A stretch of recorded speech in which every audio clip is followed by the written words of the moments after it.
listen to Eloise Cobell, and we're very honored to have Eloise here today. She'll be speaking on the ethics of her case, Cobell versus Kempthorne, if I pronounced that correctly. And Eloise is a Blackfeet Indian from Browning, Montana. She is the executive director of the Native American Community Development Corporation, the lead plaintiff in a multi-billion-dollar lawsuit against the United States government Bureau of Indian Affairs. She is a recipient of the 1997 Genius Grant from the John D. and Catherine T. MacArthur Foundation's Fellowship Program. Her work has earned her numerous other honors over the years, as well as including a 2005 Cultural Freedom Fellowship and an AARP 207 Impact Award, and more. And so we're really honored to have Eloise Cobell, and I can see that there's a lot of friends in the audience, and I think I'll stop now and turn it over to her.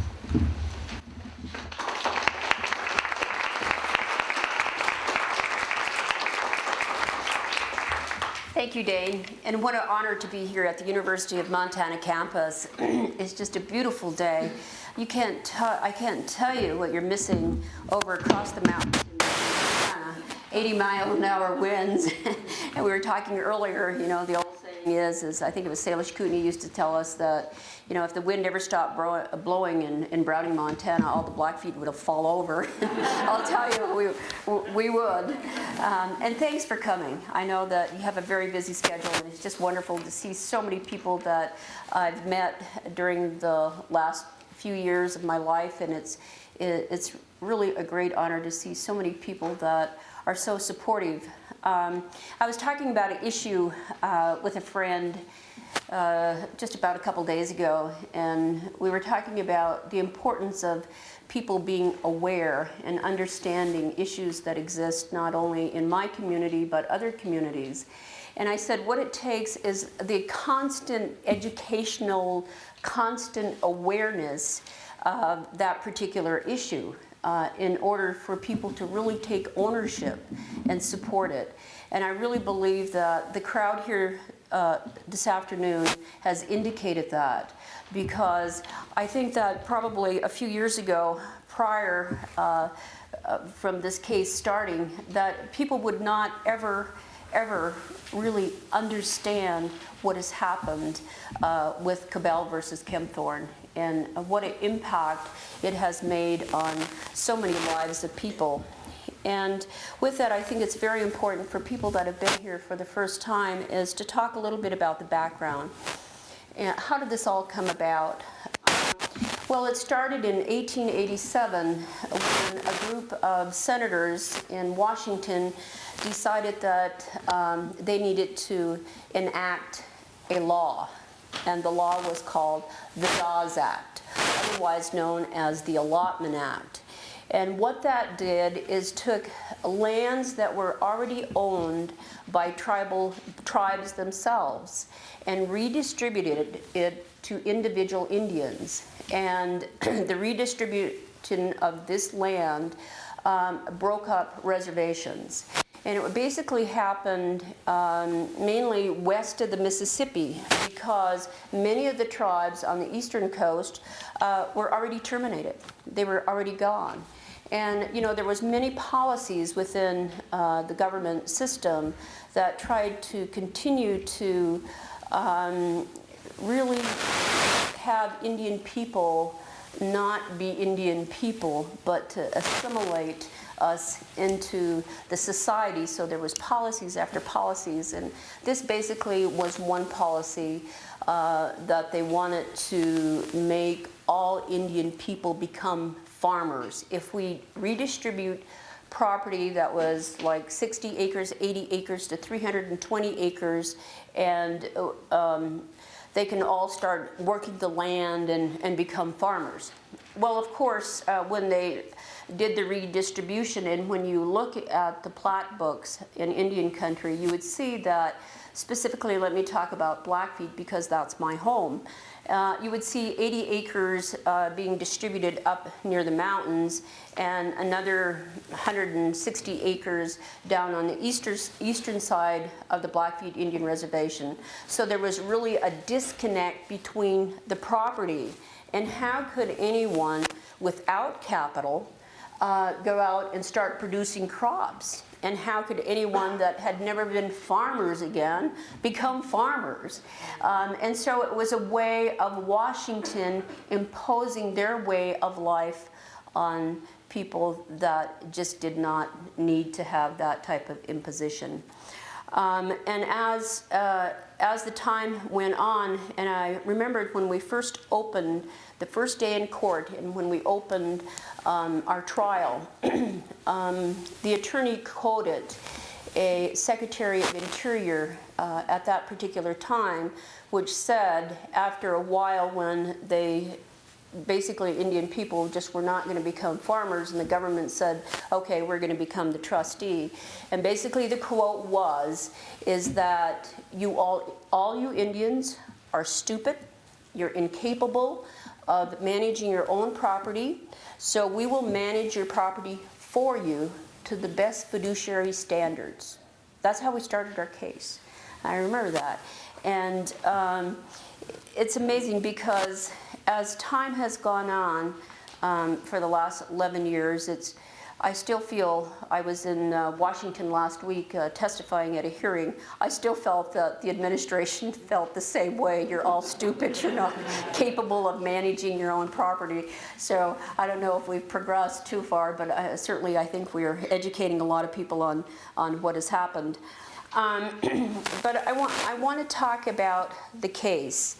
So when the government took over as trustee for individual Indian account holders, they imposed this trust on them. It was different from tribal trust property. It was a result of the Allotment Act, so it was a separate trust. And basically there's two types of trust that the Department of Interior and the Department of Treasury manages for Indian people. It's the tribal trust, which is property and resources that are derived off of tribal land, and individual Indian lands and resources that are derived off of their property. And so there's two different distinct trusts. And our case is the individual Indian trust that we are fighting in court right now.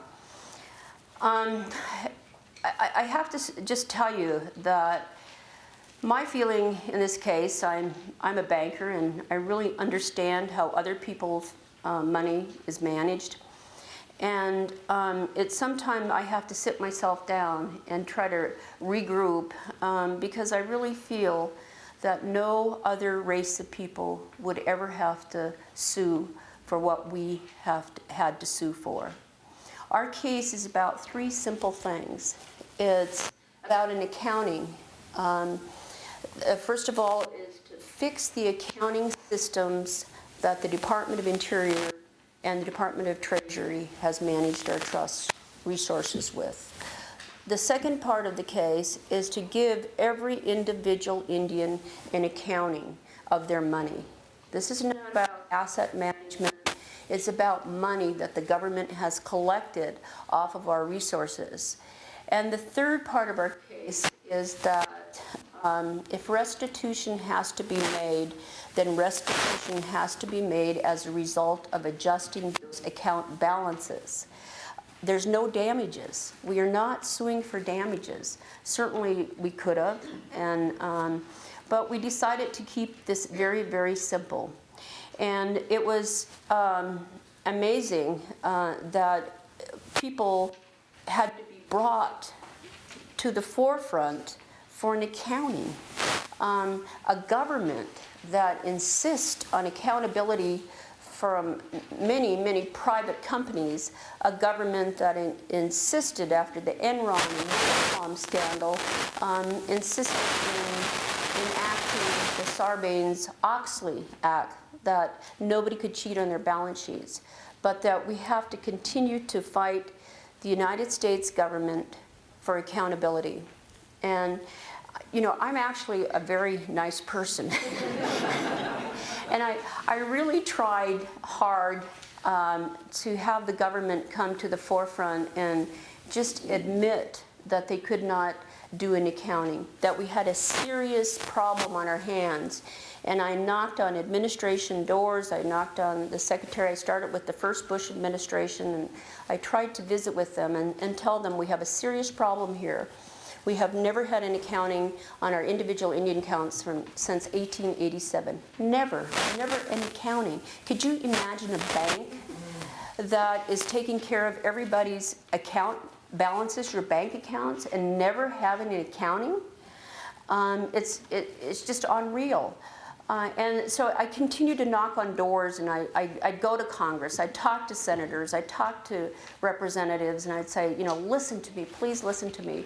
There was one congressman that did listen, and I give him a lot of credit of where we are today, is Congressman Sayonara out of Oklahoma, because his constituents, which were Native American constituents, individual Indian account holders, continued to contact him about, we need an accounting. We're not getting our money. Our money is not coming off of our property. Who's getting it? And Oklahoma is a very oil-rich lands, and they were not receiving their income. And so Congressman Sayonara took it upon himself and began holding hearings. We were able to get our foot in the door through Congressman Sayonara, and I wish he was with us today. Unfortunately, he died of a brain tumor very young, but he would bring the Department of Interior in, and he would make them swear under oath to tell the truth. And I wish that we had somebody like that that would continue, because this ethics forum today is very well needed, because people, it just seems to me that you know, that if we don't, the guiding ethics, you know, principle of government has to be accountability. You know, we have to be able to force, and it seems like we are missing that so much in this case, that people are not acting in a way that provides the right ethics guidance. And it's very difficult sometimes to take. But as we moved forward, and I finally determined that there was no way that anyone was going to listen to me, even Attorney General Janet Reno. We were doing a talk together in Washington, D.C. on Indian banking. And they put us in this little holding tank before we went out on stage. And I said, Miss Attorney General, you've got to listen to me. We've got a huge issue on our hands. I said, we have no accountability of our trust funds. The government has never done an accounting for individual Indians and their monies. And you have got to listen. And she said, well, Eloise, go home, write a letter, and then we'll see if we can set up a meeting. And, you know, by that time, I'd been in Washington like 4 or 5 years, and I just was no more a Pollyanna. And I knew that if I went home, and I went all the way to Blackfeet, and that, you know, I probably would not get an answer to my letter. But what I did is I stayed right in their face. Every single day, I picked up the phone and I called the Attorney General's office. And do you have my meeting yet? I wrote the letter, but I called every single day because I knew that's what I had to do. Nobody was going to pay attention. And finally, after a series of phone calls, this talk was in November, and finally January, they sent for me and said, okay, we have your meeting for you. You can come to Washington. And I sort of knew in my mind that I wouldn't be meeting with the Attorney General of the United States, you know. Who wants to meet with Eloise Cobell from Blackfeet, you know. So I went into this meeting, and I would say I could take maybe this half of this room here, and it was all government lawyers. And so I visited with them, and I said, you know, the lawyer that was running the entire show said to me, now Eloise, don't you come in here with any false expectations. And you know, it just got to me, I just like burned, and I said, you know what, you ought to be ashamed of yourself. I said, every day Indian people are dying at home, and they're dying without their resources, and you ought to be ashamed of yourself. And I was just thinking of everything that I could in my mind, you know, it was going through 100 miles an hour, and finally I said, I want a special prosecutor. I just kind of pounded on the table like that. I didn't know what a special prosecutor was or what he was going to do, but I did know that Watergate went on and all these other things went on, and they all had special prosecutors. So, and when I go back and think about it today, I was thinking if they would have given us a special prosecutor at that point in time, it could have been the turning point, because we could have uncovered so much. But anyway, the end of that story is that when I walked out of that room, I decided that was the last meeting that I was ever going to have with government officials again, that I had to sue the United States government. And that was pretty scary, because I had to go out and I had to find a lawyer to represent us. And what I wanted to do, I wanted to find a lawyer that was totally independent, because in my mind, this was not an Indian issue. This was a financial issue. This was people's money that wasn't being accounted for. And so I went out and I found the best financial attorney that this country had, Dennis Gingold. And he was one of the best banking attorneys in the country. Had never even heard of Indians. In fact, when he came to one of the first meetings, he walked in the room and he expected to see everybody with turbans on. You know, he said, it's like, I didn't know. I didn't even know. I lived in New Jersey. I was growing up in New Jersey. I didn't even know there were Native Americans out there. He said, when I thought about Indians, I thought about East Indians. But needless to say is that on June the 10th of 1996, we filed the largest class action lawsuit against the United States government for the mismanagement of trust funds on behalf of over 500,000 individual Indians. And I always have to share this because I know that many of you want to do something in your lives and you're kind of a little bit frightened and you just want to make this big giant step, but gosh, it's really scary. Well, think about me, I was totally frightened. I had to go to Washington and I had to stay in over the weekend because it was a Monday when we were filing this case. And so I took a walk on the mall, and I remember walking up by the Lincoln Memorial, and I remember just looking down toward the Capitol. Oh my God, it was nothing but cement buildings. That was before the National Museum of American Indian, but it was cement buildings after cement buildings, and I thought, oh my God, Eloise, you are taking on the United States government. And I just got goosebumps all over. I was just so frightened. And I ran back to my room and I picked up the phone and I called a friend. And I told my friend, I said, you know, I just can't do this. I can't do it. I'm too frightened. And my friend said to me, Eloise, if you don't do it, who will? And then I thought, and my selfishness left me, and I thought about all the people at home. I thought about all the beneficiaries, the victims that this case represent, and I never once again turned back or became frightened. From that point on, I just went forward, because I think that's in many of our lives right now, is that if you don't do it, who will? And so we have had many victories, and you know what the case is all about: fixing a broken system, a broken accounting system, giving individual Indians an accounting for their resources and the money that comes off of their property, and to make restitution. We have won victory after victory after victory in court, but we still have not gained anything. So why? You ask yourself over and over, we won fixing the accounting systems. We won that in December of 1999. Does the government have accounting systems in place now that work? No, no. And you hear just today, Agua Caliente and Palm Springs, California, just their huge report on the government not collecting the leases for the people that own that property right in Palm Springs. A lot of them have gone bankrupt, the companies, and haven't paid.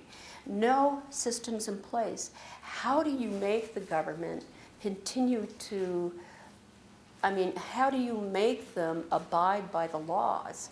I know for a fact that any of us, if we did not comply with a law that had been, a decision that had been rendered in court, we would go to jail. It's just that simple. We would go to jail. But in our particular case, it just seems that we can win these victories after victories, but they continue to ignore them. And then we won a huge case, part of our case, which is an accounting from 1887 forward, all the way to the present time. 1887 forward, because there had never been accounting done.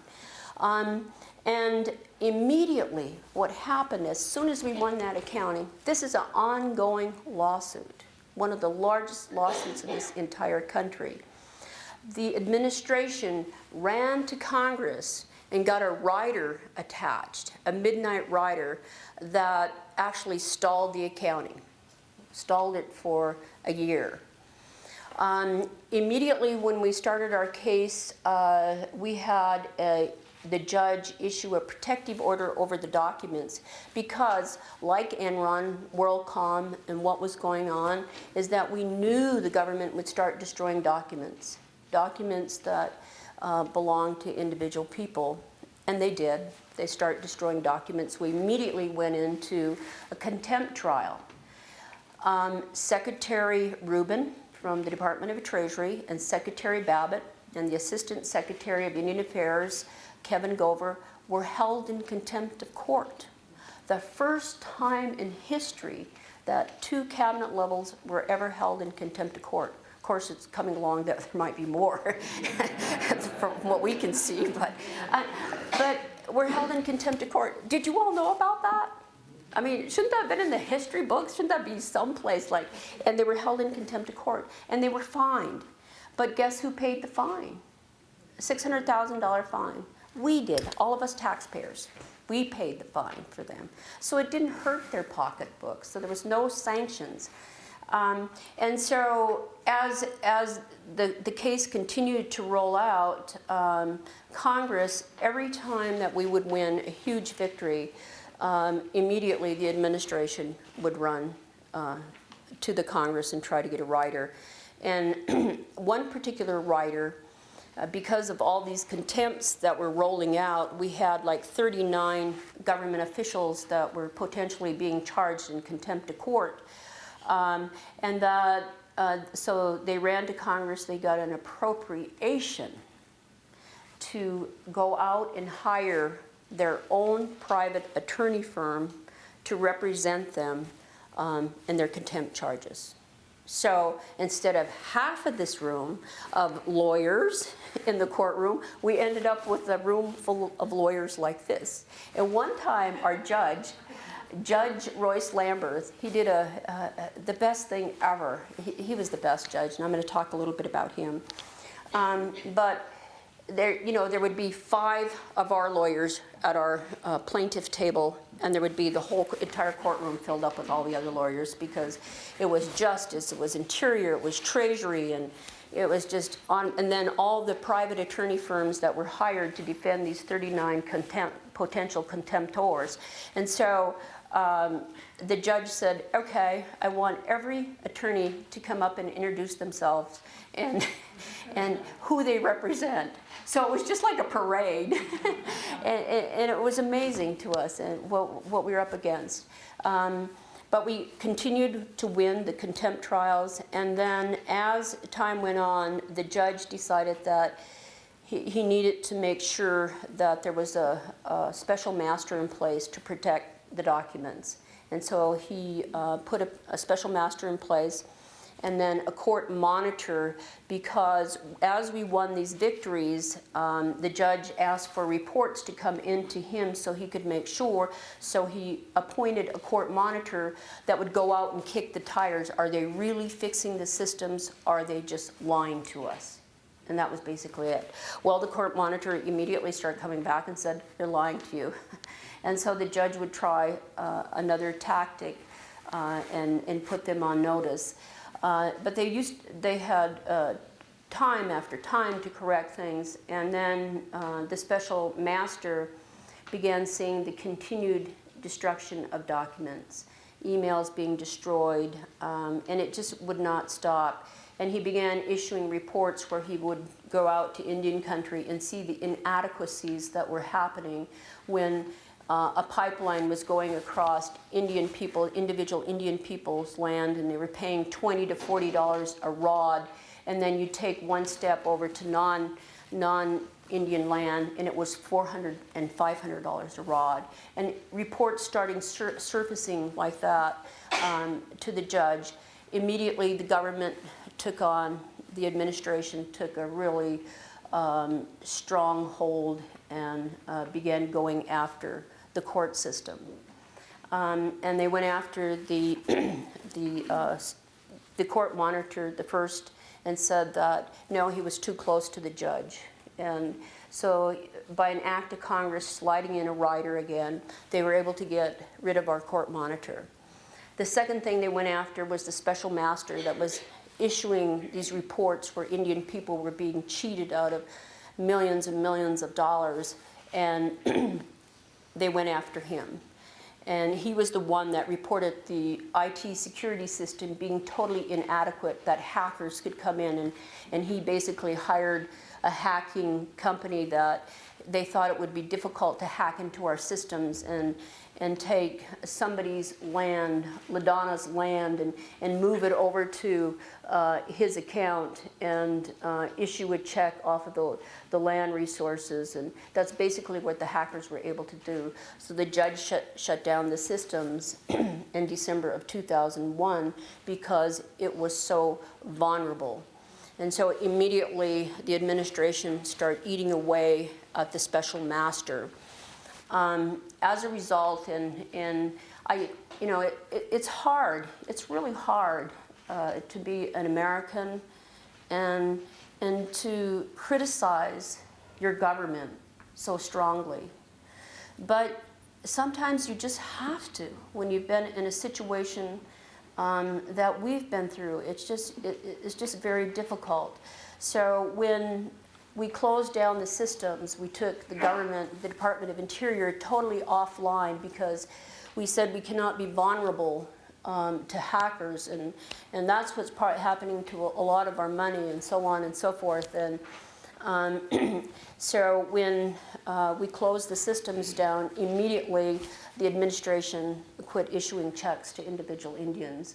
And it was in December, right before Christmas. And when the individual Indians questioned their agency offices with the Department of Interior, they were told, you call Eloise Cobell because it's her fault.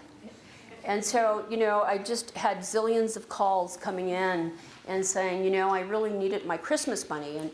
But one of the things I think is the more we talk about it, the more education we get, people will not fall for that anymore. Because we're not stupid and we're not incapable of understanding. And so when I would explain to people what actually happened, then they understood and they said, okay, we will be all right. And so then the judge got wind of them, of what they were doing on the retaliation, and came down hard on them once again. But as the case unfolds, and then in July of 2005, Judge Royce Lambert issued this scathing report on the government. And he said something about, like, this is the last outpost that had to be totally eliminated, the Department of Interior, and how they managed Indian people's money. He called it racist. He called it the most unethical behavior that he had ever seen in the history of his practice of law. And it was a very, a great report. It was a report that we all waited for. But when we read it, and we sort of had a little conference, and we got frightened. We said, oh my God, they're going to come after us with much more strength, and they did, and they went after our judge. And they said that he was unbiased, that he could not rule on our case any longer because he was biased toward the plaintiffs. And they won in the appellate court. It was a devastating day, because here we had a judge, Judge Royce Lamberth, who was probably one of the most intelligent judges that I had ever seen, smart.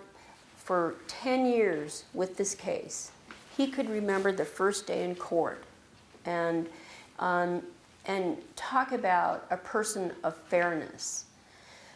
So now we were without a judge. And so as things moved on, I began to see something that was really changing in our government. I began to see the bleeding from each branch of government. We all understand everything that we learn. There's the separation of powers, and they work separately. And that's why we have the independence and the sense of justice that we have in the United States. But what began to happen is the executive branch was bleeding over to the congressional branch. The congressional branch, I believe, was bleeding over to the court branch, the judicial branch. And I began to see that happening. And I began to talk about, like, you know, how can we change this? You know, how can we work with Congress? And how can we begin to understand it? And I realized that that is when we need you. Everybody that is here, we need you to stand up and say this is wrong, morally and ethically wrong. This is not the way our government works. Our government, we want our government to work properly for all people, no matter what race they are. And so I think that is so important for me to be here today, to tell you the story, to tell you constantly what we're up against. The administration, for the first time, sent a proposal to Congress to settle the case. And everything is blamed on the Cobell case, I'll tell you. If the wind blows 80 miles an hour, it's a Cobell case. If it lightens, it's, oh, that's a Cobell case, you know. In government, we've just became this great big scapegoat, you know. It's all blamed on the Cobell case. And so Congress is now saying, oh my God, you know, we got to get rid of this Cobell case. We've got to get rid of it. We've got to settle it. We've got to do something. And so we've been putting proposals forward because we know how much money is owed us. We went through a trial 1.5 of our case, where we did an alternative methodology of accounting and determined how much money that we should have. We know where every single oil well, including the dry wells, are drilled in Indian country. We have gone to the third-party information. We have hired the best resource accountants that this country has. Timber, oil and gas, hard minerals, et cetera, et cetera. One of the timber ones is right from your community. And we have come up with what is owed us. The government at a point in time said, okay, I think we can agree. We agree that $13 billion passed through these accounts and so on and so forth. The appellate court ruled that compound interest applied. And so we were at about $176 billion. This was about a year ago. And I always say that, you know, in New York City, right down at Times Square, where they have that big light and everything, they should have this up in lights. $176 billion owed to individual Indians, and every day they don't settle it, it just goes ka-chang, ka-chang, ka-chang, ka-chang. We're up in the billions, and maybe we can get the attention of the people, you know, but we need to do drastic things like that. We need to really think out of the box.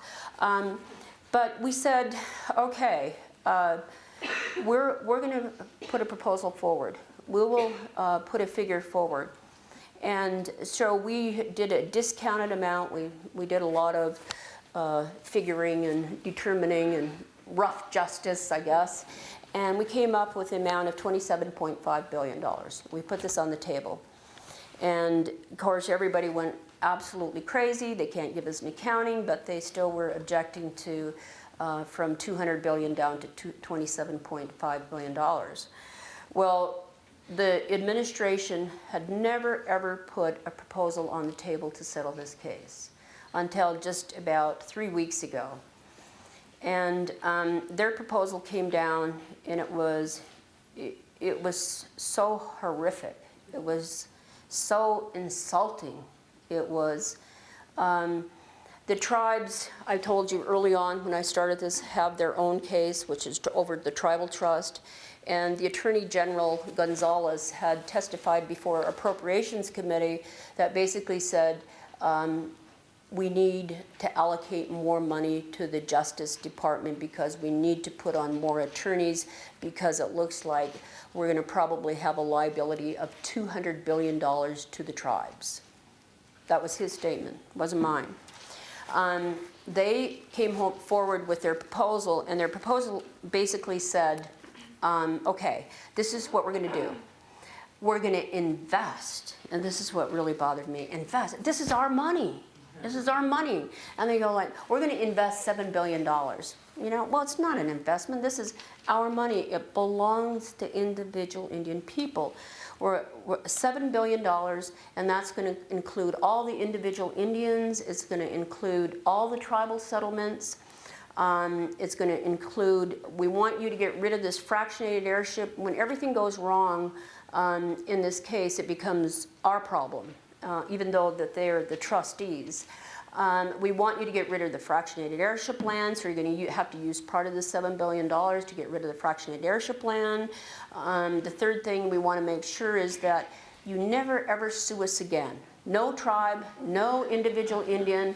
We don't want you to sue us for the past. We don't want you to sue us for the present. And we don't want you to sue us for the future. But we'll continue managing your trust assets and your trust resources. Could you imagine a bank doing that? I mean, it's like, it's so absurd. Is a bank, if you went to the bank and say, okay, sign this piece of paper because you can't sue me if I mismanage your money, not into the future. It's like, why is this going on? You just keep asking yourself. And so they brought that to Congress, and then, of course, we had to go all and testify why that wasn't a good deal. And it really even bothered me that I had to go to testify that this wasn't a good deal. But then let's talk about Congress a little bit. And these are from the eyes of Eloise, so I'm not a lawyer. I always say that's kind of nice, because then I usually have lawyers that clean up after me after I make all these absurd statements.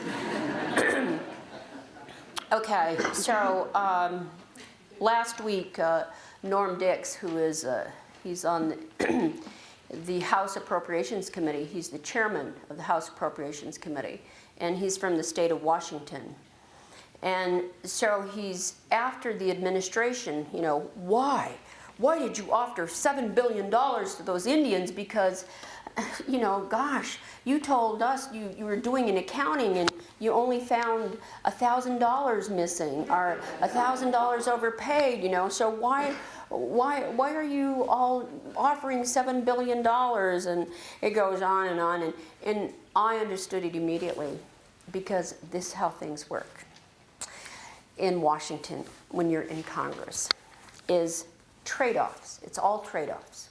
It's nothing about what's ethically and morally right. It's what that congressman, senator, congressman can get for his community so he can be voted in again. So when you think a little bit about Norm Dix, the chairman of the Appropriations Committee, what is he worried about? And look into the depth of why he was like making all these absurd statements about the $7 billion. Well, I can tell you why. Because he happens to have a submarine base in Bremerton, Washington, in his district. And that has never been touched. It never loses appropriations. So he's trading off. He's got to trade the Indians off and what is the liability that is owed them for something in his community. And that's basically how it works in Congress. And I had a meeting with Senator Tester last week. He was over at Blackfeet.